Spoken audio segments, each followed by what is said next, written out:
Perkenalkan, nama saya Iqbal Surya Abdillah dari Fakultas Ekonomi dan Bisnis Universitas Potensi Utama, Program Studi Manajemen dengan NIM 25440000192. Di sini saya akan menjelaskan mengenai bisnis model kanvas dari UMKM Sekti Dimsum.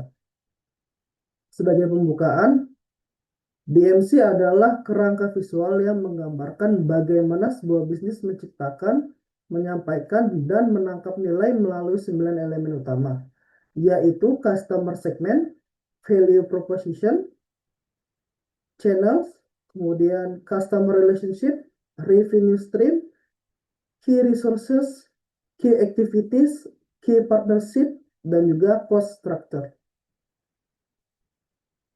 Kemudian masuk ke pembahasan yang pertama, yaitu customer segment atau segmen pelanggan. Nah, UMKM Sekti Dimsum ini menyasar pasar utama yaitu orang-orang berusia 17 sampai 30 tahun yang gemar mengkonsumsi jajanan, terutama jajanan makanan dimsum. Selain itu, mereka juga menargetkan orang-orang yang membutuhkan kepraktisan dalam menyajikan makanan dengan menghadirkan produk dalam bentuk beku atau produk dimsum frozen food. Yang kedua, value proposition atau proposisi nilai. Nilai yang ditawarkan oleh UMKM Sekti Dimsum ini adalah makanan, terutama makanan dimsum yang terbuat dari bahan berkualitas dan segar, serta dengan kenikmatan yang didapat dengan harga yang terjangkau. Jadi nilai yang mereka junjung tinggi adalah makanan enak, tidak harus mahal.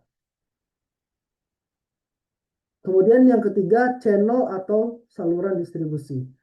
Jadi untuk menjangkau konsumen, UMKM ini memiliki lokasi fisik di mana mereka menjual langsung dan juga berinteraksi secara langsung dengan para pelanggan yang membeli produk mereka.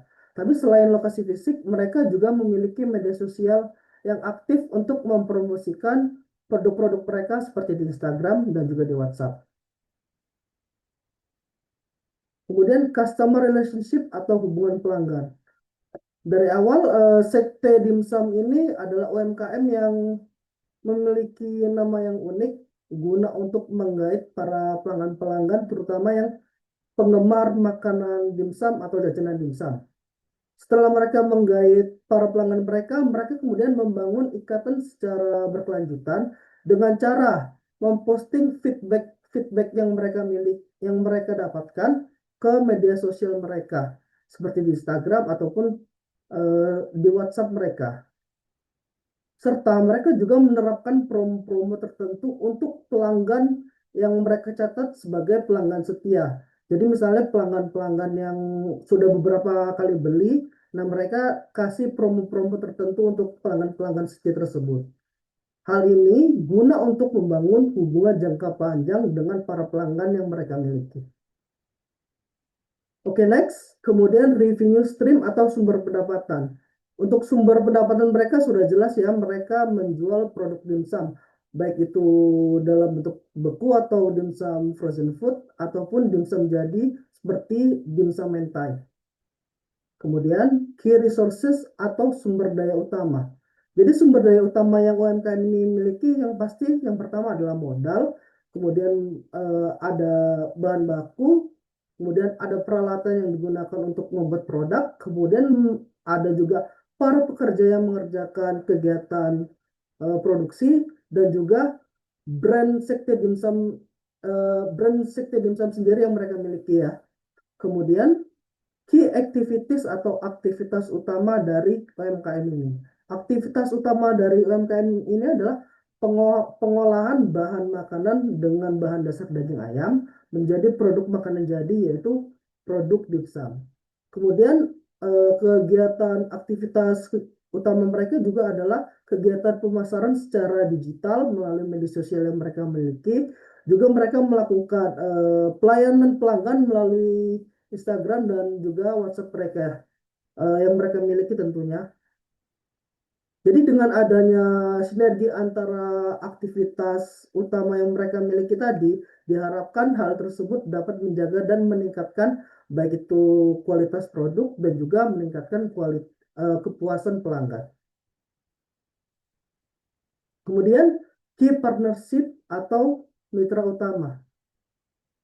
UMKM sektor dimsum ini bekerja sama dengan penyedia lokal, baik itu sebagai pemasok bahan baku dan juga pemasok kemasan.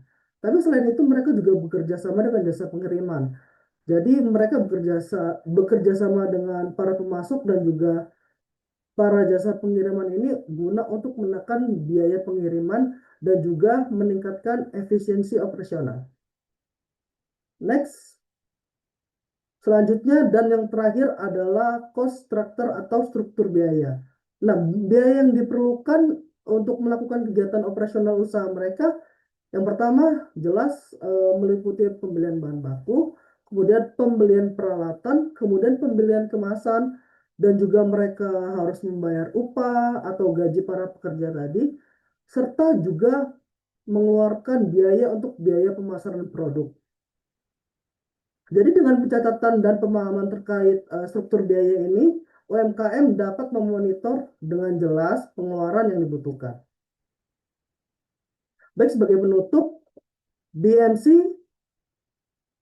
berguna untuk UMKM supaya UMKM dapat mengenali target pelanggan, kemudian dapat menilai produk yang mereka tawarkan, selanjutnya untuk mengetahui dengan pasti sumber pendapatan, serta untuk menilai dengan jelas struktur biayanya, kemudian juga mempermudah mereka untuk mengambil keputusan dalam operasional usaha mereka.